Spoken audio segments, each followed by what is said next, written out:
सर्वप्रथम माँ सरस्वती को मेरा कोटि कोटि प्रणाम। क्लास 8 है, प्रश्नावली 2.2 हम सॉल्व करने जा रहे हैं, जो कि मेरा चैनल का नाम है टॉन्किन टीचर। मैं विद्या चौधरी। आज अपने मोटिवेशन लाइन के साथ वीडियो की शुरुआत करती हूँ।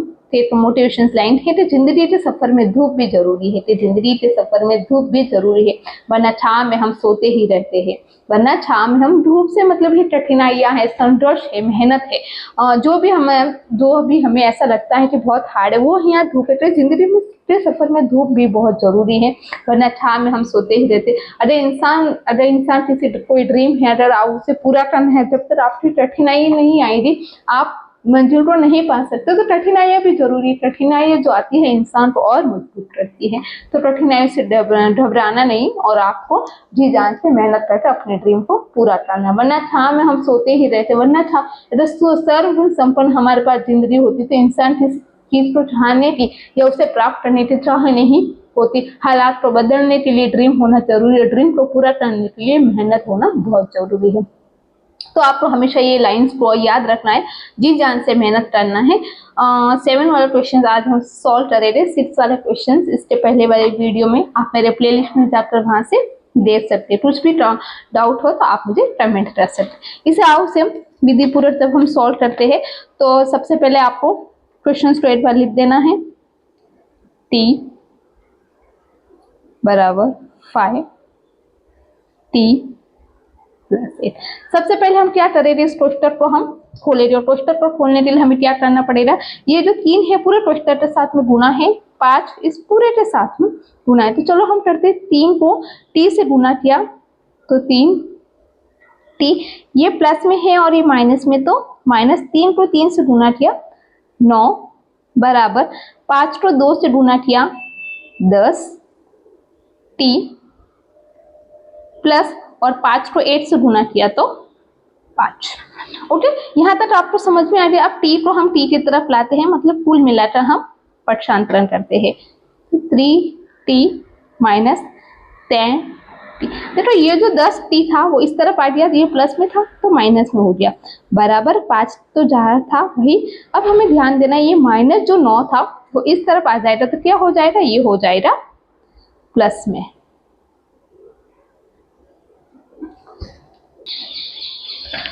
फिर हमें यहाँ पर देखो 10 में से 3 गए, एक प्लस में है और एक माइनस है, सीधी सी बात है माइनस होगा, और 10 में से 3 गए 7t। लेकिन बड़ी संख्या के सामने क्या है, माइनस है, इसलिए हमने यहाँ पर माइनस लगाया। और 5 में जब 9 काउंट किए तो हमारा आंसर आया 14। अब हमें क्या करना है, वापस ये जो 7 है उसके साथ में गुना है तो बराबर के इस तरफ आ जाएगा, तो ये क्या हो जाएगा, भाग में हो जाएगा। तो t बराबर, अब देखो ये संख्या इसके साथ में गुना है और यहाँ पर आई थी तो भाग में हो रही, लेकिन चिन्ह नहीं बदले थे, क्योंकि गुना तो भाग तो हो रहा है, चिन्ह नहीं बदले थे, चिन्ह वैसा तो वैसा रहेगा। 7 गुना 14। तो t का मान जो आया है वो जो माइनस था, कि ऊपर वाली संख्या प्लस में थी, नीचे माइनस में, तो ये माइनस, ये है हमारा t का आंसर। ओके, आपको समझ में आ रहा है ना आंसर, ये हमारा है आंसर, t बराबर 2। यहाँ तक आपको समझ में आया। अब हम चलते हैं नेक्स्ट वाले क्वेश्चन पर। अब सबसे पहले हम क्या करेंगे, ये जो कोष्टक वाले हैं इन सबको हम गुना करते हैं, इससे पहले हम सॉल्व करेंगे। तो 15 और 22 गुना किया 15y, यहाँ बहुत आसानी से करना है और ध्यान से, ये प्लस में है और ये माइनस में, तो माइनस 15 को 4 से गुना किया तो 15 छोटा। अब यहाँ पर ये माइनस है और ये प्लस है तो माइनस 2y। अब ये माइनस है और ये भी माइनस है, माइनस माइनस के साथ में गुना होगा तो होगा प्लस, 2 का 9 के साथ में गुना होगा तो 9 दूना 18 प्लस 5 को y के साथ में गुना किया 5y, यहाँ भी प्लस है यहाँ भी प्लस है, और 5 को 6 से गुना किया तो ये सारी बातें आपको समझ में आ रही है ना। अब हमें क्या करना है, y को y के पास में रखना है और संख्या को संख्या के पास में रखना है। तो चलो हम रख देते हैं 15y plus 5y minus 2y minus 7 plus 18 plus 30 बराबर शून्य। अब हम इसे सॉल्व करते हैं। 15 और 20y माइनस 2y 60, ये प्लस है और ये भी प्लस है, और 18 और 30 शून्य और 8 8 3 और 1 4 बराबर शून्य। अब इसे हम सॉल्व करते हैं। 20 में से 2 बार y रहे तो उत्तर आया 18, सॉरी 20 में से 2 y रहे तो 18, ये माइनस में है और प्लस में, तो कुल मिला के क्या हो रहा, माइनस हो रहा। लेकिन बड़ी संख्या के सामने कौन सा निशान है, माइनस का, तो ये हो रहा माइनस। यहाँ पर हो जाएगा माइनस, और 60 में से जब 48 चले जाएंगे तो पीछे जो बचेगा वो हो रहा 12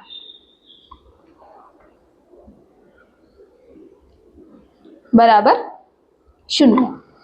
अब यहाँ ये 12 है, हमको उस तरफ लेते जाना पड़ेगा, तभी हमारा समीकरण से सॉल्व हो जाएगा। p पक्षांतरण कर दिया हमने, 18y बराबर उस तरफ चला गया ये माइनस में, और इस तरफ आ गया तो ये हो गया प्लस में।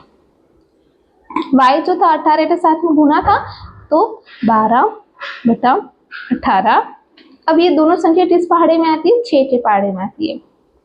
6 दूना 12, 6 या 18, तो y बराबर 2/3, ये हमारा है y का आंसर। ठीक है, ये हमारा है y का आंसर। 7 नंबर, सॉरी 8 नंबर का y का मान है आंसर। यहाँ लिख सकते हैं आंसर y बराबर 2/3। तो यहाँ तक आपको समझ में आ गया, कुछ भी प्रॉब्लम नहीं। अब हम चलते हैं इसके नेक्स्ट वाले क्वेश्चन पर।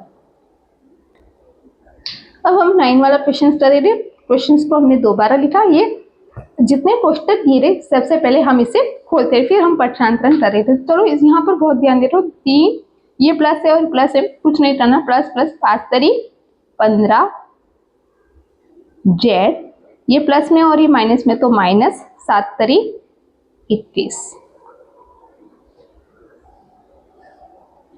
फिर हो गया ये माइनस में और ये प्लस में, तो माइनस 9 दूना 18 जेड, ये माइनस में और ये माइनस में, तो प्लस 11 दूना 22 बराबर का बराबर 4 को 8 चौटा 32, 8 8 8 8 2 16 8 24 8 चौटा 32 जेड, माइनस 13 को 4 से 13 कम 13 13 दूनी 26 13 39 13 चौटा 52। बस अब इसे जेड को जेड के पास में ले आते हैं, इस तरफ बराबर 15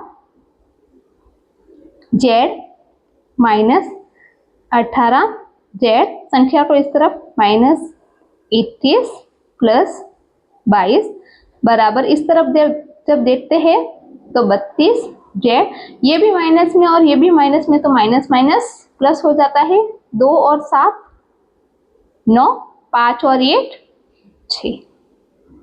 अब हम क्या करेंगे, हमें पक्षांतरण करेंगे, हमें क्या करना है, पक्षांतरण करना है। तो यहाँ पर कितना बचा, देखो 3 जेड माइनस में बचा, क्योंकि बड़ी संख्या के सामने माइनस है, और यहाँ पर जो राशि बची वो है, देखो ये 21 और 22, एक प्लस में और एक माइनस में, प्लस का 1, क्योंकि बड़ी संख्या के सामने प्लस है बराबर। अब ये जो 32 जेड जो था, 32 जेड जो था, हम चलो दूसरे वाले में चले ले आएंगे, 32 जेड माइनस 16। अब हमें क्या करना है, ये जो संख्या को इस तरफ लाना है और 32 जेड को इस तरफ लाना है, तो माइनस 3 जेड, ये प्लस में है तो इस तरफ आ जाएगा, तो क्या हो रहा माइनस में 32 जेड बराबर, ये माइनस में था 69 और ये 8 भी प्लस में था, इस तरफ आ गया तो हो गया। अब देखो दोनों संख्या माइनस माइनस में है, तो सीधी सी बात है, प्लस हो रहा 32 में 3 35 जेड, बड़ी संख्या के सामने माइनस है, माइनस बराबर 49 भी माइनस में और 69 भी माइनस में और प्लस, तो ओके। अब हमें क्या करना है, ये जेड है जो 35 के साथ में, चाहे तो आप माइनस माइनस यहाँ से भी काट सकते हैं, लेकिन 2 मिनट में आपको। अब फिर वापस वही बात, 70 माइनस ये 35 जेड के साथ में गुना था, अभी अगली वाली संख्या के साथ में क्या होगा, भाग हो जाएगा, और 35 किस में था, माइनस में, तो माइनस से माइनस हट गए, जेड बराबर 35 गुना 70। तो हमारा जेड का मान जो आया है वो कितना आया है, 2। हमारा जेड का जो मान आया है वो आया है 2। तो हम यहाँ पर लिख सकते हैं आंसर जेड बराबर 2। ओके, ठीक है। ये 9 वाला क्वेश्चन हम हल कर चुके हैं। आपको देखो, आप इसे स्क्रीनशॉट भी ले सकते हैं। हर एक चीज तो मैंने अच्छे से समझाया ताकि आपको हर चीज समझ में आए। अब हम चलते हैं इसके लास्ट वाले क्वेश्चंस पर। अब हम क्वेश्चंस को लिखते हैं, दोबारा लिखा है। यहाँ पर आपको ध्यान देना है कि यहाँ पॉइंट वाली संख्या है, जिसमें हर एक चीज को रफ कार्य की सहायता से आपको अच्छे से समझा दूंगी, आप बेफिक्र रहे। तो पॉइंट वाली संख्या तो जरा आपको हमें ध्यान देना। तो सबसे पहले इस क्वेश्चन को सॉल्व करते हैं। अब पॉइंट 25 नहीं पढ़ते, सॉरी, 0.25 को 4 से गुना करेंगे। तो चलो कर देते हैं 0.24। इससे पहले शून्य, उसको कुछ लिखने की जरूरत नहीं है। कुल मिलाकर 25 और 100, 5 चौका 20 हासिल है 20। अब यहाँ पॉइंट के बाद में कितनी संख्या है? 2 संख्या छोड़कर ईटाई की तरफ से 2 संख्या छोड़कर हमें पॉइंट लगाना। तो कुल मिलाकर 8 पॉइंट। अब पॉइंट के बाद में हमें लिखने की जरूरत नहीं है, तो हम सीधा से 8 लिख सकते हैं, 8.00F। अब ये प्लस में है और ये माइनस में है, तो पहले हो गया माइनस। अब 0.25 को हमें क्या करना है? 0.25 को हमें गुना करना है। 3 से 5 तरी 15 हासिल 8, 3 दूनी 6 और 1 7। पॉइंट के बाद में कितनी संख्या? तो ईटाई की तरफ से 2 संख्या छोड़कर पॉइंट। तो हमारा यहाँ पर जो आंसर आया है 0.75 बराबर। अभी हमें यहाँ पर क्या करना है? 0.05 को 10 के साथ में गुना करना है। चलो कर देते हैं। 0 गुना 1 को 5 के साथ में गुना किया 5 और 1 को 0 के साथ में गुना किया, तो 0 5। पॉइंट के बाद में कितनी संख्या थी? 2। तो ईटाई की तरफ से 2 संख्या छोड़कर पॉइंट। तो हमारा जो पॉइंट लगेगा वो 0.50F था। तो F ये प्लस में है और ये माइनस में, तो माइनस। अब हमें करना है 0.05 को 9 से गुना, तो 9 पचे 45, ये हो गए 4। पॉइंट के बाद में कितनी संख्या है? 2, इसलिए ईटाई की तरफ से 2 संख्या छोड़कर पॉइंट। तो पॉइंट हमारा आया है 0.4। अब मैंने क्वेश्चन को तो खोल दिया। अब हमें क्या करना है? पॉइंट को पॉइंट के पास में हमें लेके जाना है। P यहाँ पर हम लिख देते हैं P पक्षांतरण। कुल मिलाकर आप 8.00F, ये प्लस में है, F है, इस तरफ आ जाएगा तो ये हो जाएगा माइनस 0.50F। ओके। अब यहाँ पर ये 0.5 जो था वो किस में था? माइनस में था, माइनस 0.45। अब यहाँ पर जो ये माइनस था ये भी क्या था? माइनस में था, तो इस तरफ आ जाएगा तो ये क्या हो जाएगा?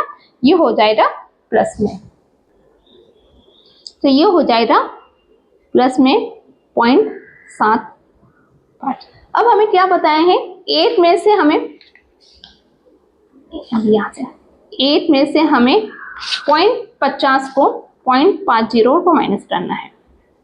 चलो माइनस करते हैं। क्यों माइनस कर रहे? एक प्लस में है और एक माइनस में, तो 0 का 0, 10 में से 5 नहीं जाते, यहाँ से उधार लिया तो यहाँ हो गए 10, 10 में से 5 गए 5, पॉइंट के नीचे पॉइंट और ये 0, 0.50 कितना आया? 0.50F बराबर के नीचे बराबर। अब हमें ध्यान देना है ये प्लस में है और ये प्लस में है और ये माइनस में है, तो सीधी सी बात है माइनस होगा, लेकिन बड़ी संख्या के सामने प्लस है तो हमें प्लस ही लगाना होगा। चलो इसे भी हम सॉल्व करते हैं। 0.75 को माइनस करना है 0.45 के साथ। 5 में से 5 रहे 0, 7 में से 4 रहे, पीछे बचे 3, तो पॉइंट के नीचे 0.30, इस तरफ आया 0.30। अब हमें क्या करना है? F के साथ में 0.50 क्या है? गुना है, तो ये अब इस तरफ वापस हम पक्षांतरण करेंगे, तो ये क्या हो जाएगा? ये हो जाएगा भाग में। तो चलो F तो पीछे ही रहेगा, F बराबर 0.30, 0.50। अब यहाँ पर आपको ध्यान देना, पॉइंट के बाद में कितनी संख्या? 1 2, हर में भी पॉइंट के बाद में 1 2, तो आप इसे आपस में काट सकते हैं। ओके। अब यहाँ पर भी ये 0 से 0 कट गया, तो पीछे जो बचा है आप चाहे तो 3/5 भी इसे लिख सकते हैं, लेकिन हमारे जो पाठ्य पुस्तक में इसका जो मान है वो कुछ अलग बताया है। तो सपोज करो हमें 5 में हमें इसे बांट देना पड़ेगा, तो चलो दे देते हैं 5। 3 है, पहले हम 0 लगाए थे, यहाँ पर हमें 0 चाहिए इसलिए हम यहाँ पॉइंट लगाते हैं और ये 0, तो 5 6 30 बस हो गया। तो हमारे पाठ्य पुस्तक में हमारा जो उत्तर आ रहा है वो है 0.6। चाहे तो आप ये भी लिखे चाहे आप ये लिखे, दोनों जो आंसर है वो सही है, तो कुछ भी प्रॉब्लम नहीं। पॉइंट वाला था, जरा ध्यान से करना होगा। अब हम आंसर लिख देते हैं, आंसर F बराबर 0.0। इस तरह हमने जो 2.2, 2.1 इंट्रोडक्शन सारे वाले वीडियोस मैंने प्लेलिस्ट में डाल रखे हैं, आप वहां पर जाकर देख सकते हैं। कहीं भी अगर आपको समझ में नहीं आए, बहुत ही ये प्रश्नावली बहुत ही आसान है। थोड़ी परिमेय संख्या वाले किसी बच्चे को शायद मुझे लगता है थोड़ा हार्ड लगा होगा, लेकिन ये जो 2.21 है बहुत ही आसान है, बहुत ही छोटा चैप्टर है, आप एक ही बार में से समझ जाएंगे। प्लस माइनस का आपको ध्यान देना है। फिर भी अगर आपको कहीं लगता है कि कोई चीज आपको नहीं आ रही, जैसे ल स प है, जैसे चिन्ह रूपांतरण है, पक्षांतरण है, तो आप बिना घबराए हुए मुझे कमेंट कर सकते हैं। मैं हर एक कमेंट का बहुत ही अच्छे से आंसर दूंगी, अच्छे अच्छे वीडियोस बनाऊंगी। आपके मन में कोई भी डाउट रहे तो आप प्लीज मुझे कमेंट करें। और मेरा एक ही सपना है, हर एक बच्चे को मेरे द्वारा जो पढ़ाई रही मैथ है समझ में आए, और आप हर एक बच्चे मैथ को आज तक जो समझ रहे थे कि बहुत ही डर लग रहा है चाहे दुश्मन के बराबर, तो आज से आप मैथ को दोस्त बना दे रहे, ऐसा उम्मीद आपके साथ मैं कह सकती हूँ। तो अगर आपको मेरी वीडियो पसंद आती हो तो लाइक करें, शेयर करें, सब्सक्राइब करें। मिलते हैं अगली वीडियो में, तब तक वंदे मातरम, वंदे मातरम।